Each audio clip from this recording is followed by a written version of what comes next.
Bullies taunt 9-year-old black girl in karate class. She defeats them in under 1 minute. You don't belong here. The words hung in the air like poison. A tall boy, probably 13, sneered at her, his black belt swaying as he jabbed, an accusing finger. Naomi, only 9, stiffly, with her arms crossed over her yellow belt, her dark brown eyes flickering between the two older boys.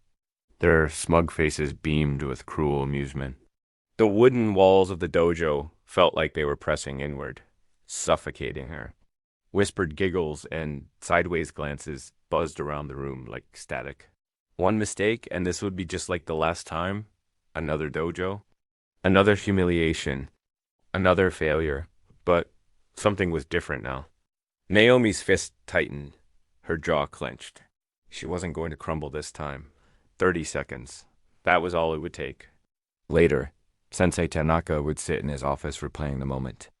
In disbelief, how a girl half their size dismantled 2 arrogant black belts before anyone in the room could even blink.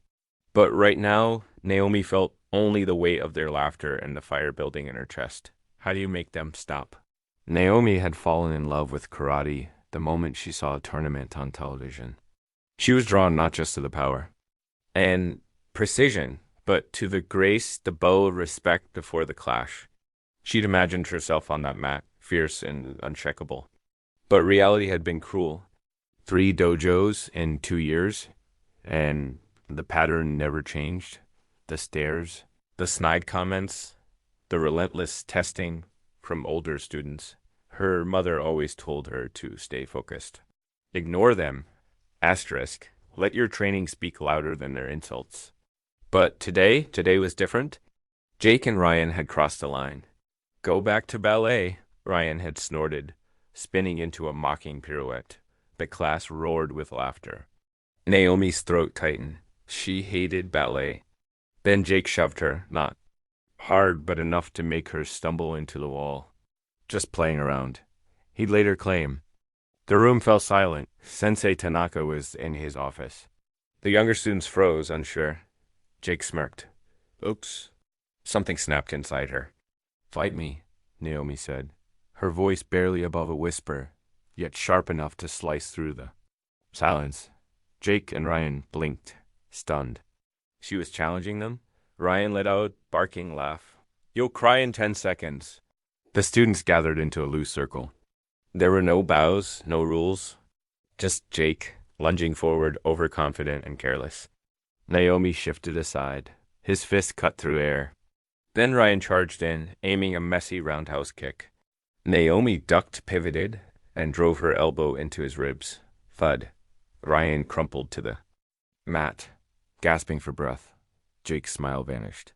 He scrambled up, disbelief twisted across his face. Ryan lay wheezing beside him, clutching his side. The entire dojo stood frozen in stunned silence. Naomi's heart thundered in her chest. She hadn't wanted to hurt them. She only wanted them to stop. To realize she was not someone to be mocked or ignored. Jake's eyes darkened. You're dead, he spat, launching forward, no longer playing. This was fury, unrestrained and raw. His fist shot toward her face fast, brutal, crack. Naomi blocked it with her forearm. Pain reverberating through her bones. She staggered. Back, but didn't fall. She held her ground. And in that moment, something shifted. This wasn't about defense anymore. This was about proving she belonged. Ryan, now standing, moved to flank her. The boys exchanged a look, a silent pact to take her down together. Panic bloomed in Naomi's chest. She was quick, but 2-on-1 against older, stronger black belts. It felt impossible. Jake faked left. Ryan grabbed the back of her GI. A memory flashed. The Snickers in her last dojo. The way her old instructor had looked at her with pity. Maybe this isn't the right fit for you. No, not again. She dropped low, twisted free of Ryan's grip, and swept Jake's legs out. From under him, crash. He hit the mat hard. The breath knocked clean out of him. Ryan came swinging. She ducked, grabbed his wrist, pivoted, and executed a perfect hip throw. Boom. Ryan slammed onto the floor, beside Jake. For a moment, the dojo was silent. 2 seconds passed. Then a wave of gasps and awestruck whispers rippled through the room. Naomi stood tall over the two boys, her chest heaving, fists still raised. Jake groaned, rolling onto his side. Ryan didn't get up. And then applause. Slow, deliberate clapping echoed across the dojo. Sensei Tanaka had stepped out of his office, his hands coming together with calm finality. His gaze rested on Naomi not with disapproval, not with sympathy, but with something more powerful, respect.